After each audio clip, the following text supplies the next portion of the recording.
Hello friends, तो फिर से एक नई वीडियो को स्वागत है। और इस वीडियो में हम बात करेंगे कि एम्पियर से किलोवाट में कैसे कन्वर्ट करेंगे और किलोवाट से एम्पियर में हम कैसे बदल सकते हैं। इसके लिए एक सिंपल सा फार्मूला है, वही फार्मूला को केवल आपको ध्यान में रखना है और आसानी से किसी भी मोटर का एम्पियर या फिर उसका किलोवाट निकाल सकते हैं। सिंगल फेज हो या फिर 3 फेज हो, दोनों में आप निकाल सकते हैं।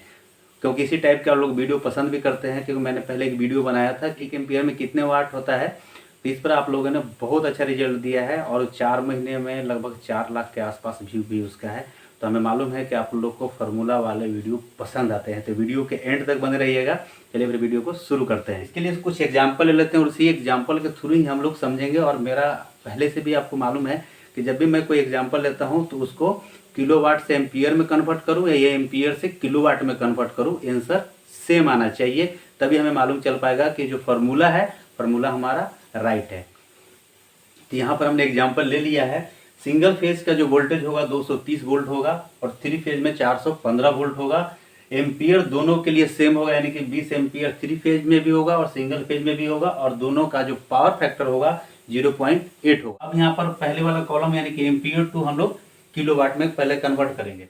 तो सिंगल फेज में पावर लिखिए या फिर वाट डायरेक्ट भी लिख सकते हैं, कोई दिक्कत नहीं है। हमने दोनों लिख दिया, पावर वाट, ठीक है। इस सिंगल फेज में होता है V इंटू आई इंटू कॉस फाइव। यहाँ पर जो हमारा वोल्टेज है सिंगल फेज में भी यूज कर रहे हैं तो कितना लेंगे, यहाँ से 230 वोल्ट लेंगे। एम्पियर हमारा कितना है 20 एम्पियर, यानी कि एम्पियर को हम लोग आई से डिनोट करते हैं। तो एम्पियर के जगह पर यहाँ पर 20 एम्पियर लिखेंगे। और जो पावर फैक्टर यानी कि कॉस फाइव है वो कितना है 0.8। जब इन सबों को हम कैलकुलेट करेंगे तो ये निकल के आ जाएगा 3680 वाट। ये हमारा वाट निकल के आया, क्योंकि हमने पहले बोला था कि वाट में निकलेगा ना कि किलोवाट में निकलेगा। यदि हमें किलोवाट में कन्वर्ट करना है तो क्या करेंगे, इसको हम सीधा क्या करेंगे कि 1000 से भाग दे देंगे और ये हमारा निकल के आ जाएगा 3.68 किलोवाट। ठीक है, तो बहुत ही आसानी से आप निकाल सकते हैं। सिंगल फेज में जो हमारा वाटेज निकल के आया था हमने यहाँ पर सिंगल फेज का वाटेज लिख लिया है, क्योंकि आपको ये फार्मूला समझने में आसानी होगा। अब चलिए हम 3 फेज में यदि हम निकालते हैं, यहाँ पर 3 फेज में वाट निकालते हैं यानी कि पावर निकालते हैं, तो इसी फार्मूला में क्या करना है, केवल √3 से मल्टीप्लाई। 3 फेज के लिए हमेशा आप ध्यान रखें कि कभी भी 3 फेज का यूज कर रहे हैं तो वहां पर आपको √3 यूज करना पड़ता है। ठीक है, तो हमने यहाँ पर √3 लगा दिया है। और उसके बाद हम क्या करेंगे, √3 का सीधा वैल्यू लिखेंगे 1.732 मल्टीप्लाई करेंगे। एम्पियर कितना है 20 है, सॉरी यहाँ पर वोल्ट कितने हैं 3 फेज में 415 है। एम्पियर हमारा हो गया 20 एम्पियर और जो पावर फैक्टर है 0.8 है। 0.8 लिखिए, फिर 0.80 भी लिख सकते हैं, उससे कोई फर्क नहीं पड़ता। हम इसे कैलकुलेट करेंगे तो ये निकल के आ जाएगा 11500.48 वाट। ये हमारा वाट में निकल के आया। हमने आपको बताया था अभी कि जब भी हमें वाट को किलोवाट में कन्वर्ट करना है तो क्या करेंगे, इसी को हम 1000 से केवल भाग दे देंगे और ये हमारा निकल के आ जाता है 11.5 किलोवाट। तो आप आसानी से 3 फेज में भी निकाल सकते हैं। 3 फेज का मोटर हो या फिर 3 फेज का कोई मशीन हो, उसे आप आसानी से इसका वाट या फिर किलोवाट में निकाल सकते हैं। चलिए ये तो हमारा हो गया, इसे भी नोट कर लेते हैं कि 3 फेज में हमारे पास जो वाट निकल के आया कितना 11,500 वाट निकल के आया है। अभी हमने क्या सीखा कि एम्पियर से किलोवाट में कैसे बदलेंगे, चाहे वो किसी मोटर का हो या फिर किसी इक्विपमेंट का हो। किसी में गियर लगा होगा या फिर कैसा भी होगा मशीन, यानी कि उसमें मोटर वगैरह होगा या फिर कुछ हीटर होगा, तो उसमें आसानी से आप निकाल सकते हैं। बशर्ते आपको केवल पावर फैक्टर उसके नेम प्लेट पर देख लेना है, उसका एम्पियर देख लेना है, उसका वोल्टेज देख लेना है और आसानी से आप निकाल सकते हैं। आपके लिए एक क्वेश्चन है और इसका जवाब आपको कमेंट बॉक्स में लिखना है, तभी हमें ये समझ में आता है कि हमने जो आपको कैलकुलेशन समझाया है वो आपको समझ में आ गया है। तो यहाँ पर एक 3 फेज का मोटर है और 10 किलोवाट का उसका रेटिंग है, 10 किलोवाट का वो मोटर है।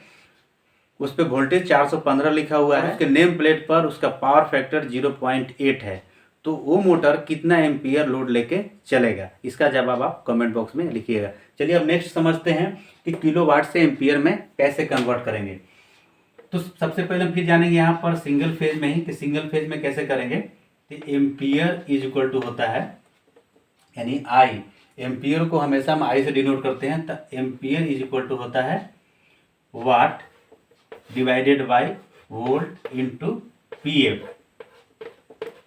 यदि वाट है तो डायरेक्ट आप ऐसे निकाल सकते हैं, और यदि किलोवाट दिया हुआ है, जैसे हमारे पास अभी वाट है और यही हमें 3 फेज में यदि हमें किलोवाट मिल जाए 11.5 किलोवाट मिल जाए, तो उसके लिए फॉर्मूला में थोड़ा सा चेंजिंग करना होता है। क्या होता है, जैसे हमने वाट लिख रखा है तो उसके आगे यहाँ पर किलोवाट होगा और यहाँ मल्टीप्लाई कर देंगे 1000 से।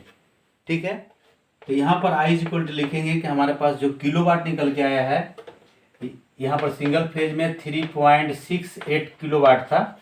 चाहे तो हम डायरेक्ट वाट भी लिख सकते हैं, उसमें कोई दिक्कत नहीं है। यदि हमें किलोवाट लिखना है तो हम क्या करेंगे, 3.68 इंटू 1000 करेंगे यहाँ पर, डिवाइडेड बाय हमारे पास वोल्ट कितना है 230 वोल्ट है, और जो हमारे पास पीएफ है 0.8 है। ठीक है, 0.8 है। जब हम इसे मल्टीप्लाई करेंगे तो ये कितना निकल के आएगा, ये निकल जाएगा 3680। जब हम इसे कैलकुलेट करेंगे 3680 को हम 184 से जब भाग देंगे तो ये निकल के आ जाएगा हमारा 20 एम्पियर।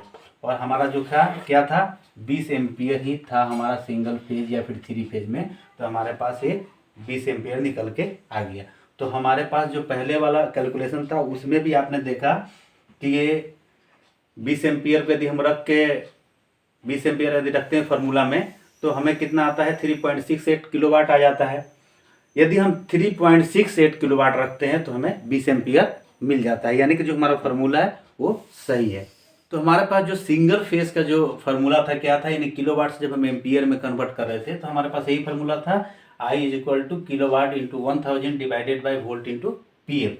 यही यदि हमें 3 फेज में करना हो, यानी कि यहाँ पर 3 फेज हो गया और अब हमें एम्पियर निकालना है, तो हम इसमें क्या करेंगे, इसमें एक चीज़ बढ़ेगा। क्या बढ़ेगा आपको ध्यान है, तो ये है √3, ये नीचे में आ जाएगा। अब ये √3 केवल हो जाएगा और उसके बाद हम सारा कैलकुलेशन आसानी से कर सकते हैं। एक चीज़ और है, आप ध्यान रखिए कि कभी भी आप कैलकुलेट कर रहे हैं तो ज़रूरी नहीं कि किलोवाट इंटू 1000 ही करना जरूरी है। यदि आपके पास डायरेक्ट वाट मिलता है इसमें कोई दिक्कत नहीं है, आपका आंसर वही सेम आएगा। तो यहाँ पर हम किलोवाट रखें या फिर वाट रखें, क्योंकि किलोवाट रखेंगे तो 1000 से मल्टीप्लाई करेंगे तो हमारा वाट निकल के ही आ जाएगा। तो हम यहाँ पर 3 फेज में करें तो 3 फेज में हमारा वाटेज कितना था 11500। तो पहले हम यहाँ पर 11500 लिख रहे हैं, डायरेक्ट हो गया हमारा, ये वाट में बदल गया, यानी कि 11.5 को जब हम मल्टीप्लाई करेंगे 1000 से तो इतना ही निकल के आ जाएगा। √3 का वैल्यू कितना होता है 1.732, और जो हमारे पास 3 फेज में जो वोल्टेज है वो है 415, और जो हमारे पास 3 फेज में जो पीएफ भी है, यानी कि जिस मोटर का पीएफ है तो 0.8 या फिर 0 भी लिख सकते हैं। जब हम इसे कैलकुलेट करेंगे तो ये निकल के आ जाएगा हमारा 11500 को 500 लिख देंगे और नीचे वाले 575 पॉइंट समथिंग आता है, लेकिन वो ज़रूरत नहीं है, 575 ही काफ़ी है।